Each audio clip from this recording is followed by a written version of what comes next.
What's going on? It's Noah here with Youngblood MMA, and we have a big night. Oh my gosh, dude. Dana is the man, dude. They cooked. They really cooked. Dude, he was there. He was announcing Ilia vacating and going to lightweight. He was talking about Volkanovski versus Lopez. He was talking about Jack Della Maddalena getting the next title shot against Bilal Muhammad. And my toes were curling, man. I was sitting at my desk. My toes were curling. So let's take a look here, right? We have a possibility of getting two Australian champs by May. We could have Volkanovski and JDM as champions by mid-May. Dude, that would be huge. That would be huge. But we got some great matchups here. I want to take a look real quick. Let's skip over to UFC 315, Muhammad versus JDM. Dude, there's some really interesting themes here, right? This could cause some complications for Islam Makhachev and Ilia Topuria. Let's say Jack Della Maddalena wins. You know what's happening. Islam's going to go up to welterweight. He's going to fight JDM. He's going to try and get that double champ status. If Bilal Muhammad retains his belt, right, he's going to be waiting to fight Shavkat Rakhmonov by the end of the year. And, dude, Islam's going to probably have to fight Ilia Topuria. It sounds like he doesn't want to. It sounds like he doesn't. Not that he's afraid of him. It just seems like, he doesn't. He wants this win to count. So, and, dude, Ilia's tough. He knows Ilia's tough. Now that poses a question, right? Who's Ilia Topuria going to fight? We pretty much have everyone matched up. We got Gaethje and Hooker at UFC 313. We got Dustin Poirier. He's looking to get a fight scheduled for a fight night in Louisiana for retirement. And so I don't think that Ilia would fight Dustin Poirier. I think the best gateway to a title fight, if they're not going to give him a title fight right out the gate, it's got to be either Charles Oliveira or Arman Tsarukyan. And I'm pretty sure they're going to make him fight one lightweight contender first before he fights Islam. And, Charles is on the verge of announcing a fight. So it could be Charles, or I know it's an international fight week. He could be fighting Max Holloway, but only if it's for the BMF belt. It just depends. Do you think Charles Oliveira should fight for the BMF belt? I think he totally could. But if not, like I said, if it's at International Fight Week, Charles would be fighting Ilia Topuria. Now, let's take a look. We're going to go back to featherweight, right?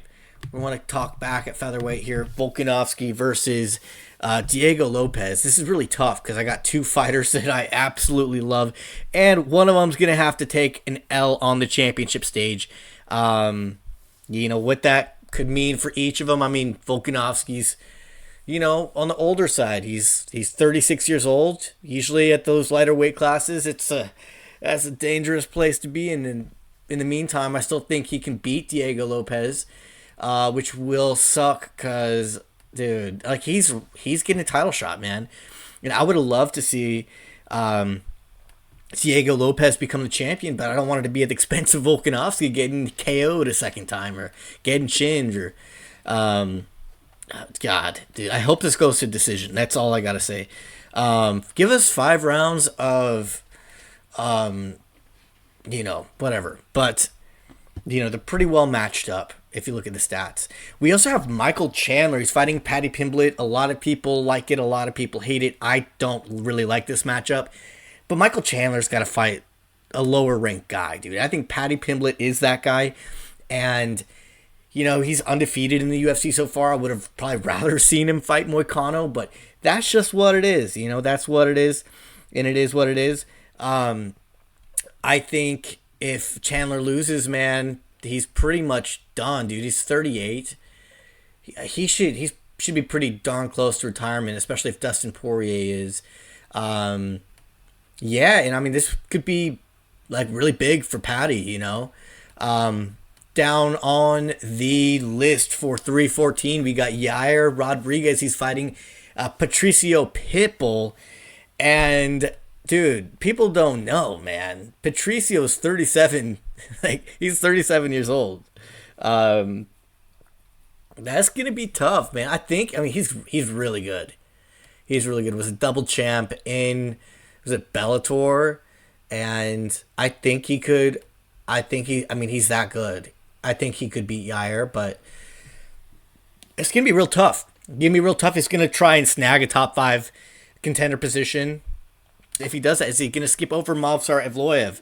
I think I don't know what's going to happen. Movsar doesn't have a fight lined up. Everyone's pretty much booked in the featherweight division. You got, but pretty sure Josh Emmett's fighting Arnold Allen. Could you imagine Evloev versus Josh Emmett? That would be a fun one to watch.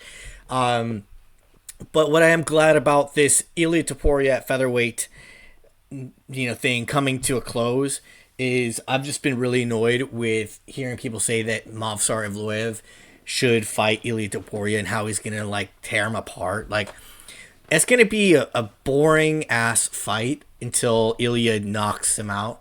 And I like Movsar. I think he's got a great fighting style. Maybe it's a little underwhelming at times, but dude, the guy's really good. He's undefeated. He's never lost. I say he fights for the title next. Especially dude, if Diego Lopez wins, he becomes a champion. That's perfect. We finally get that rematch that we've all wanted to see, and we probably should have seen that before this matchup happened. But that's just how it goes. I mean, Ilia vacated. What are they going to do? They're not just going to give it to Volkanovski without him fighting somebody of substance, right? And I'm a big fan of this matchup here. Carlos Prates, I'm pretty sure he's going to win here. Are we going to see him fight 2 more times after this in 2025? I don't know, man. He's fighting tougher competition, fighting tougher opponents. But he's getting there, man. He's getting there. He's in the rankings already. What's Jeff Neal ranked right now? Is Neal ranked 9 or 10? Probably welterweight.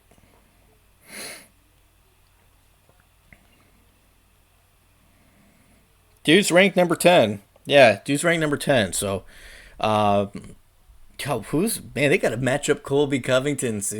I want to see that. What are they saying? I saw a matchup. It was Colby versus Michael Venom Page. Dude, I would totally be thrilled for that. I'm cool with that being a main event for a fight night. Make it happen. Make it happen. MVP looked great against Shara Bullet. I think it'd be really fun to watch him against Colby Covington, who's a great wrestler. I think Colby's going to look a lot better against MVP than per se some of his other fights. He's going to be better on the ground than Ian Gary, that's for sure. But in the stand-up, dude, yeah, he's going to be shooting for takedowns. 100%. But the reason I'm so excited for this is because, dude, this has just been rough. Like, these fight nights are killing me a little bit, and I'm just, waiting till we get to UFC 313, Pereira versus Ankalaev. I'm so ready for it. I'm so ready. But there's not a lot of fights. There's 11 matchups on this card, and then we've had 7 canceled fights on Cejudo versus Song. So I've been going through. I've been making my picks and predictions. So I'll have a video on that soon. It's just gonna be the main card, but you get what you get. Take what you can get. Don't complain about it. Hit me up in the comments. Let me know what you think. And I'll see you guys on the next one. Thank you guys for watching. Please make sure to subscribe to the channel for more content from me. And I'll see you guys later. Bye.